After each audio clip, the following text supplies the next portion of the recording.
नमस्कार, मैं वीना वर्मा हमारे YouTube चैनल एस्ट्रो वीना पर आपका हार्दिक स्वागत करती हूँ। आज हम चर्चा करते हैं चंद्रमा के बारे में। अब क्या है कि दो ग्रह जो हैं बिल्कुल विजिबल होते हैं और चंद्रमा के बारे में हम चर्चा करते हैं कि चंद्रमा का स्वभाव कैसा होता है और इससे हमें क्या क्या बेनिफिट मिलते हैं और किस तरह से चंद्रमा को उन्नत करके प्रमोट करके हम अपने जीवन में खुशियाँ प्राप्त कर सकते हैं। बेसिकली देखा जाए तो चंद्रमा का स्वभाव बहुत शांत होता है, वो कभी भी क्रोध करने की कोशिश नहीं करता है। चंद्रमा माँ को रिप्रेजेंट करता है और माँ तो हमेशा अपने बच्चों के लिए, अपनी संतान के लिए और सभी चीज़ों के लिए प्रोटेक्टिव होती है और हमेशा उसको इनकरेज करती है कि आप अपने जीवन में सफलता किस तरह से पा सकते हैं। परंतु अगर और जल तत्व को हमारे शरीर के अंदर जल तत्व को रिप्रेजेंट करता है, तो चंद्रमा आराम से तो रुष्ट होता नहीं है, परंतु अगर क्रोधित हो जाए तो फिर ये बवंडर ला सकता है। आप देखते हैं कि बाढ़ के कितने कितने इंसिडेंट्स होते हैं और ये हमारे मन का कारक है। तो अगर हमारा मन काबू में नहीं रहेगा तो पता नहीं कि इंसान क्या क्या कुछ कर गुजरता है। ये बेसिकली चंद्रमा के ऊपर डिपेंड करता है और चंद्रमा का हमारे जीवन में शुभ होना बहुत ज़्यादा ज़रूरी है, क्योंकि अगर हमारा चंद्रमा शुभ नहीं है तो हमारे पास कितनी भी लग्जरीज आ जाए, हमारे पास कितना भी कुछ आ जाए, कितना भी धन आ जाए, हम उसको एंजॉय नहीं कर पाते, क्योंकि हमारे जीवन में जो खुशियाँ लेकर आता है वो चंद्रमा लेकर आता है। और ये हमारे मतलब चतुर्थ भाव का स्वामी है, हमारे हृदय को रिप्रेजेंट करता है। तो जो भी हमारे जीवन में अच्छा बुरा घटित होता है और जो चीज़ें हम इंजॉय करते हैं वो चंद्रमा है। और चंद्रमा हमारे को ख्वाहिशें भी पैदा करता है और हमारे को लग्जरीज चाहिए तो वो चंद्रमा ही दिलाएगा। तो वो उसका शुभ होना बहुत ज़रूरी है और ये ज़्यादातर अशुभ नहीं होता, परंतु अगर किसी मेलिफिक प्लैनेट के साथ बैठ जाए, शनि के साथ बैठ जाए, केतु राहु केतु के साथ बैठ जाए, तो इसके असर जो हैं वो थोड़े से ख़राब हो जाते हैं। और चंद्रमा अगर हमारा ख़राब है तो अगर हमारा, पहले तो हम देखते हैं कि हमारा शुभ चंद्रमा हमें क्या क्या देता है। तो चंद्रमा जो हमारे को जो सबसे ज़्यादा है, हमारे को सारी खुशियाँ देता है, हमारे रिलेशन अच्छा बनाता है और हमारे जीवन में हर खुशी देने की पूरी कोशिश करता है। और अगर चंद्रमा रुष्ट हो जाता है तो हमारे साथ में क्या होता है ये भी हम जान लेते हैं। तो सबसे पहले चंद्रमा अगर हमारा रुष्ट है तो हमारे को मानसिक परेशानी रहती है, हमेशा किसी न किसी तनाव की पोजीशन में हम रहते हैं।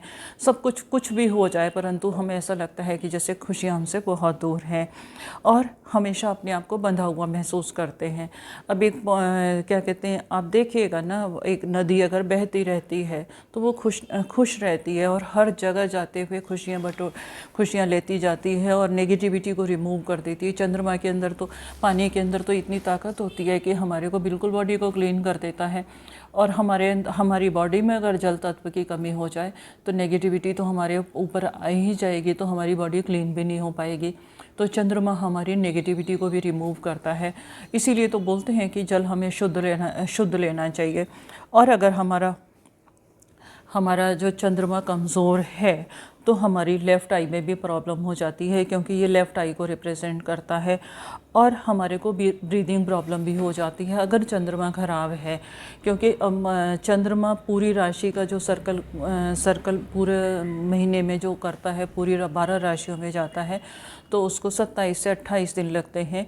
और इस दरमियान उसका कई राशियों से सामना होता है। केतु से भी एडजॉइन होता है, राहु से भी होता है, मंगल भी थोड़ा सा अग्रेसिव कर देता है चंद्रमा को। चंद्रमा को शांति पसंद है और सूर्य भी उसकी एनर्जी को थोड़ा सा डाउन कर देता है। सूर्य के अंदर तो इतनी ताकत है कि वो किसी को भी अस्त कर देता है। तो सूर्य के साथ में जब होता है तो उसी वक्त तो अमावस्या होती है, तो चंद्रमा नज़र नहीं आता। तो कहीं ना कहीं चंद्रमा अगर हमारा वीक है तो हमारे को ब्रीदिंग प्रॉब्लम हो जाती है, हमारे गले में खराश रहती है और कोई ना कोई स्किन प्रॉब्लम भी हो जाती है, हमारे बॉडी में से ग्लो हट जाता है और बहुत जल्दी ऐसा लगता है कि हम बुढ़ापे की तरफ जा रहे हैं। तो ऐसा कमज़ोर चंद्रमा हमारे साथ में कर देता है। और कभी हमारे सिर दर्द भी रहता है और सबसे ज़्यादा जो चीज़ होती है, हम बीमारियां हमारा पीछा नहीं छोड़ती। अगर हमारा चंद्रमा जो है गलत हाउसेस में बैठा हुआ है या किसी गलत के साथ उसकी संगत हो गई है, अब ये तो जानते ही हैं आप, अगर चंद्रमा को पानी को अमृत के साथ मिला जाए तो वो अमृत कर देता है, अगर उसमें खटाई डाल दी जाए तो वो पानी को खट्टा कर देता है, और अगर उसमें थोड़े से भी तिनके गंदगी के आ जाएं तो पक्की बात है पानी गंदा हो जाएगा। और अगर एक जगह पानी इकट्ठा हो जाए तो उसके अंदर स्मेल आनी शुरू हो जाती है, पानी सड़ना शुरू हो जाता है। तो पानी का फ्लो जो है वो बहते रहना बहुत ज़्यादा ज़रूरी है। और इसी तरह से मतलब चंद्रमा को शुभ करने के लिए अभी उपाय मैं अभी आपको बताती हूँ। तो अगर हम किसी भी चीज़ को स्टोर करके रखने की कोशिश करते हैं तो वो हमारी ख़राबी ही होती है। हमेशा उसको फ्रेश रखना चाहिए, रोटेशन चलता रहना चाहिए। और हमारे बॉडी में कैल्शियम की कमी हो जाती है, कैल्शियम की कमी हो जाती है तो हमारा जो संतुलन है, हमारी बोन भी कमज़ोर हो जाती हैं और हमारे मतलब शरीर की जीवनी शक्ति कमज़ोर हो जाती है। और ब्लड में सप्लाई भी तो अगर हमारी बॉडी के पार्ट्स में नहीं जाएगी, क्योंकि पानी तत्व ही तो हमारी बॉडी में हर जगह सप्लाई देता है, तो अगर वो कमज़ोर हो जाएगा और पानी की कमी हो जाएगी तो पक्की बात है हमारा शरीर जो है बीमारियों से घिर जाएगा। और एक सबसे बड़ी महत्वपूर्ण जो चीज़ है, जो कमज़ोर चंद्रमा के लक्षण है, वो क्या है कि ऐसा व्यक्ति जिसका चंद्रमा कमज़ोर होता है उसके अंदर पेशेंस की बहुत ज़्यादा कमी होती है। और पेशेंस की कमी के साथ में आप कभी भी जाके देखो, किसी के साथ में भी बैठो तो वो एकदम से ही पानी पूरा पीने की कोशिश करेगा, वो कभी भी पेशेंस से धीरे धीरे सिप सिप करके पानी नहीं पिएगा। तो अगर हमें चंद्रमा को मजबूत बनाना है तो सबसे पहले हमारे को अपने अंदर आदत डालनी पड़ेगी कि पानी को हम सिप सिप करके पिएं, एकदम से जैसे गट गट करके पीते हैं उस पानी को हमें बिल्कुल उस तरीके से नहीं पीना चाहिए। और तत्व क्या, और अगर हमें चंद्रमा को शुभ करना है तो हम इनके भी उपाय जान लेते हैं। तो सबसे पहला उपाय है कि चंद्रमा को शुभ करने के लिए हम सोमवार के उपवास कर सकते हैं। सोमवार के उपवास करने से शिव की आराधना करें। सोमवार के उपवास में हम थोड़ा सा मीठे का सेवन करें और वाइट चीज़ों का अगर हम दान करेंगे तो हमारा चंद्रमा जो है वो हमें शुभ परिणाम देगा। और चंद्रमा के शुभ परिणाम के लिए हम वट वृक्ष पर अगर रेगुलर भी जल चढ़ाएंगे तो बहुत अच्छा है। अगर रेगुलर नहीं चढ़ा सकते तो आप मंडे वट वृक्ष पर दूध मिश्रित जल चढ़ाएंगे तो आपकी ब्रीदिंग प्रॉब्लम भी सॉर्ट आउट होगी। अगर आपको हार्ट की कोई प्रॉब्लम है तो वो भी सॉर्ट आउट हो जाएगी और आपको लॉन्ग लाइफ मिलेगी। और वट वृक्ष में जल चढ़ाने से सबसे ज़्यादा क्या होता है, हमारी जो एनर्जी है यानी कि हमारी जो जीवनी शक्ति है वो काफ़ी मजबूत हो जाती है और हमें लॉन्ग लाइफ का वरदान मिलता है। एक चांदी का टुकड़ा भी आप अपने पास में रख सकते हैं। चांदी का टुकड़ा जो है, चौकोर चांदी का टुकड़ा अगर आप अपने पास में रखेंगे तो चंद्रमा का आपको बल पूरा प्राप्त होगा। इससे भी चंद्रमा आपका मजबूत होगा और आपके जीवन में लिक्विडिटी आनी शुरू हो जाएगी।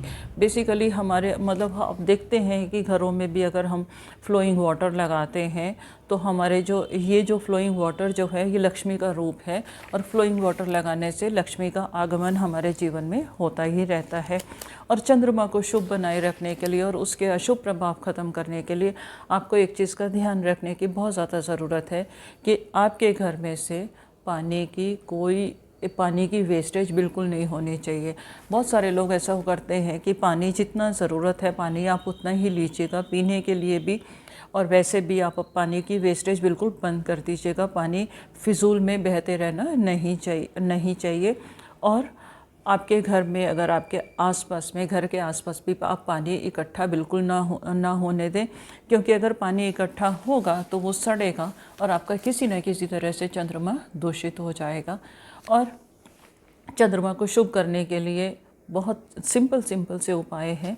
तो आप अपनी माँ की रिस्पेक्ट कीजिएगा, मदरली लेडीज़ की रिस्पेक्ट कीजिएगा, और अगर आप सफ़ेद चीज़ों का दान करते हैं तो भी आपको चंद्रमा शुभ परिणाम देगा। और इससे आपके क्या है कि अगर चंद्रमा शुभ परिणाम देगा तो आपके जीवन में खुशियाँ तो आएंगी। उम्मीद है इस जानकारी से आपको चंद्रमा के शुभ परिणाम मिलेंगे, आपके जीवन में खुशियाँ आएंगी और अपने अपनी जीवन की हर खुशी को एंजॉय करेंगे। खुशियाँ आने के साथ साथ खुशियों को एंजॉय करना बहुत ज़्यादा ज़रूरी है। इसके साथ ही अब आपसे मैं विदा लेती हूँ। अब मुझे बताइएगा कि ये जानकारी आपको कैसी लगी, और अगर आपके मन में कोई शक है तो आप मुझे लिख भेजिएगा। मैं आपको आपकी जो प्रॉब्लम्स हैं उनको सॉर्ट आउट करने की कोशिश करूँगी। और अगर अभी तक आपने मेरा चैनल सब्सक्राइब नहीं किया तो इसे सब्सक्राइब ज़रूर कीजिएगा, लोगों के साथ शेयर कीजिएगा, जिससे कि आपके साथ साथ उनको भी अपार खुशियाँ मिलें और उनके जीवन में खुशियाँ आ जाएं। खुशियाँ बांटने से हमारी बढ़ती